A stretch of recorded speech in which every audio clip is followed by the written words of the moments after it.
G'day everyone, Jason Nunn from Fisherman's Warehouse Marine, Sweet Street at Warners Bay, your Newcastle Honda Marine dealer. And of course this weekend, the Australia Day long weekend today. We're back to our Thursday reports.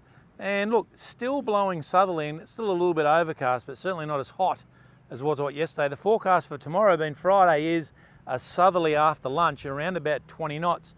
But Saturday in particular looks very, very good with easterly winds around about 10 to sort of 16 knots, we hope, at this stage. And then we've got easterlies on Sunday and then back to northeast by Monday. Next southerly change due next Wednesday, but a really hot day on the Tuesday. So we've had this up and down. Last week, of course, 100-kilometre-an-hour winds and rained like the devil. Certainly north, up towards Bulahdelah, Hunter River, Bulahdelah, and up towards Port Macquarie. A lot of rain. Some areas up there up to 300 mil. We've seen a massive flush. The water's pouring out of certainly the Hunter, but definitely there'll be a lot of water coming out of Port Stephens, out through the Mile, through Bulahdelah, Foster and the like.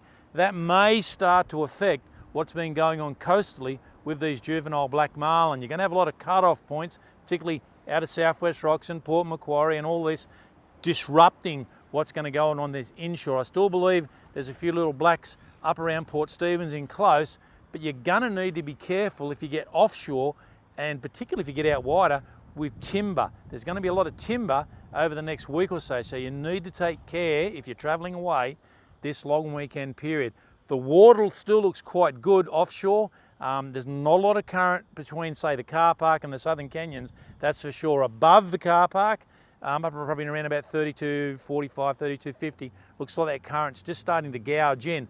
But there's a variety of fish, no doubt stripes and blacks, but a lot of dolphin fishing on the shelf and certainly on some of these inshore reefs. The advantage with a bit of a flood, you see lots of timber, that is going to be a haven for these dolphin fish. And of course you've got the benefit now of wahoo and everything coming down with this floodwater. So it's going to be very, very interesting.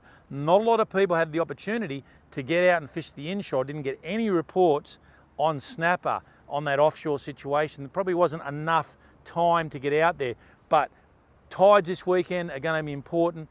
Just before 6 a.m. Saturday, high tide 1.6, and the low just before 1 p.m.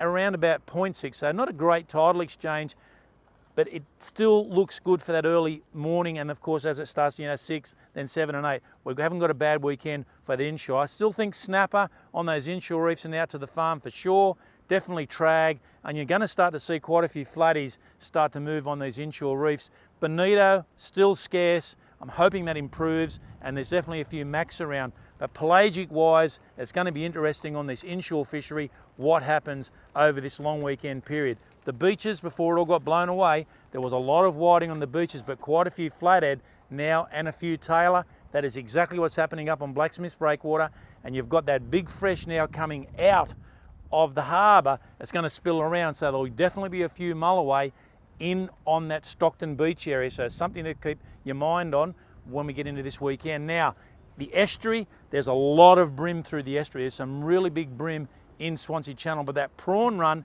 that starts really tonight, tomorrow night, if you get an opportunity to get out there, will really be the time to get out. A lot of whiting on the flats. The water, even though it's got a bit of a tannin look in the lake, it's still quite clear on the flats. It's very milky looking above the bridge between there and the heads, but it still looks good enough. So big bream, there's been plenty of flathead throughout the channel and some really nice mulloway. I still think there's plenty of opportunity out on the lake for your crabs, but I reckon that prawn run's going to really spice it up.